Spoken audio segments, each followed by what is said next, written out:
This is Naveen Kumar. ഇന്ന് നമ്മൾ share ചെയ്യാൻ പോകുന്ന കഥ ടീം വർക്ക് എത്ര കണ്ട് പ്രധാനപ്പെട്ടതാണ് എന്ന് കൃത്യമായ രീതിയിൽ നമുക്കൊരു ധാരണ ലഭിക്കുന്ന ഒരു കഥയാണ്. ഒരിക്കൽ ഇതേപോലെ ഒരു പാടത്തിനരികിലൂടെ ഒരു കാർ ഓടിച്ചുകൊണ്ട് ഒരാളിങ്ങനെ വരികയായിരുന്നു. അദ്ദേഹം കാർ ഓടിച്ചിങ്ങനെ വരുമ്പോൾ അവിടെ ഉണ്ടായിരുന്ന ചെറിയൊരു കല്ലിലെന്തോ തട്ടി ആ കാറ് പതുക്കെ പാടത്തേക്ക് ഉരുണ്ട് വരികയുണ്ടായി. അദ്ദേഹം പല രീതിയിൽ ശ്രമിച്ചു ഈ കാറ് പാടത്തിൽ നിന്നും കരയിലേക്കൊന്ന് എത്തിക്കാനായി പല രീതിയിൽ അദ്ദേഹം ശ്രമിച്ചു നോക്കി. പക്ഷെ അദ്ദേഹത്തെ കൊണ്ട് കാർ തിരിച്ച് റോഡിലേക്ക് എത്തിക്കാൻ സാധിക്കുന്നില്ല. ഈ സമയത്താണ് കർഷകനായ ഒരു വ്യക്തി അതുവഴി നടന്നു വരുന്നത്. അദ്ദേഹത്തിൻ്റെ കൂടെ ഒരു കഴുതയുമുണ്ട്.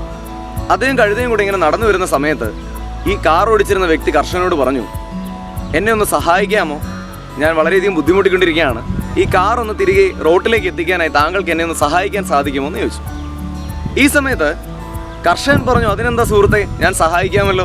എൻ്റെ കഴുതയെ കൊണ്ട് ഞാൻ ഇത് താങ്കൾക്ക് സാധ്യമാക്കി തരാമെന്ന് പറഞ്ഞു. ഈ സമയത്ത് കാർ ഓടിച്ചുകൊണ്ടിരുന്ന വ്യക്തി കഴുതയെ നോക്കിയപ്പോൾ ഈ കഴുത ഒരു വയ്യാതിരിക്കുന്ന ഒരു കഴുതയായിട്ടാണ് തോന്നിയത്. മാത്രമല്ല ഈ കഴുതയെ കൊണ്ട് ഈ ഒരു കാറ് വലിച്ച് തിരിച്ച് റോഡിലേക്ക് എത്തിക്കാൻ പറ്റുമെന്നുള്ള കാര്യത്തിലൊന്നും ഇദ്ദേഹത്തിന് ഒരു ബോധ്യമില്ലായിരുന്നു. പക്ഷെ മറ്റ് യാതൊരു നിവൃത്തി ഇല്ലാത്തതുകൊണ്ട് ഇദ്ദേഹം അത് അംഗീകരിച്ചു. അങ്ങനെ കർഷകൻ തൻ്റെ കഴുതയുമായി അങ്ങോട്ട് പോയി കാറിൻ്റെ പിറകിലുള്ള സ്ഥലത്ത് ഒരു കയറൊക്കെ കെട്ടി കഴുതയെ റോഡിൽ നിർത്തിക്കൊണ്ട് കഴുതയോട് പറഞ്ഞു, എടാ ദാമു, എടാ സോമു, എടാ രാമു, നിങ്ങളെല്ലാവരും കൂടെ ചേർന്ന് ഒന്ന് മുറുക്കി വലിക്കൂ, കാറ് റോഡിലേക്ക് വരട്ടെ എന്ന്. ഈ സമയത്ത് കാറ് പതുക്കെ പതുക്കെ റോഡിലേക്ക് കയറി. ഈ കഴുത ഒറ്റയ്ക്ക് തന്നെ ഇത് വലിച്ച് റോഡിലേക്ക് എത്തിച്ചു.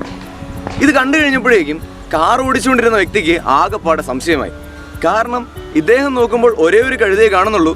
കർഷകനാകട്ടെ 3-4 കഴുതകളുടെ പേര് വിളിക്കുകയും ചെയ്തു.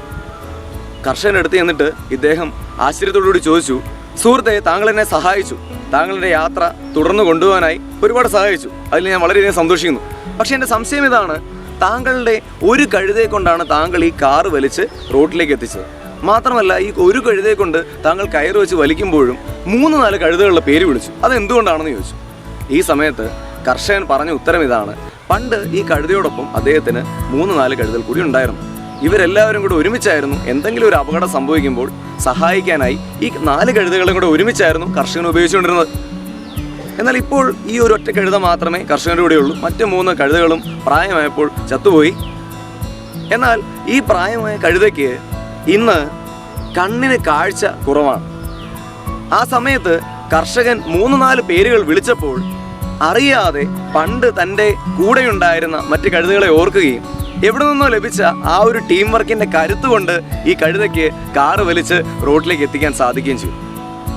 നമ്മളും സുഹൃത്തുക്കളെ പലപ്പോഴും ഒറ്റയ്ക്കാണ് എന്ന് കരുതുന്ന സമയങ്ങളിൽ നമ്മളോടൊപ്പമുള്ള കരുത്തമായ ഒരു ടീമിൻ്റെ പിൻബലം എപ്പോഴും നമുക്ക് ഒപ്പമുണ്ട് എന്ന് വിശ്വസിക്കാൻ തയ്യാറായ, ആ ടീം നമ്മളുടെ മനസ്സിനുള്ളിൽ പ്രതിഷ്ഠിക്കാൻ തയ്യാറായ, ആ ടീം വർക്കിൻ്റെ പ്രാധാന്യം മനസ്സിലായിക്കൊണ്ട് നമ്മൾ ചെയ്യുന്ന ഓരോ കാര്യവും ചെയ്യാൻ തയ്യാറായ എത്ര വലിയ ബാലികേറ മലയും കയറാൻ നമുക്ക് സാധിക്കും. അതിനെല്ലാവർക്കും സാധിക്കട്ടെ എന്ന് ഹൃദയത്തിൻ്റെ ഭാഷയിൽ ആശംസിച്ചു നിർത്തുന്നു. Wishing you all the very best.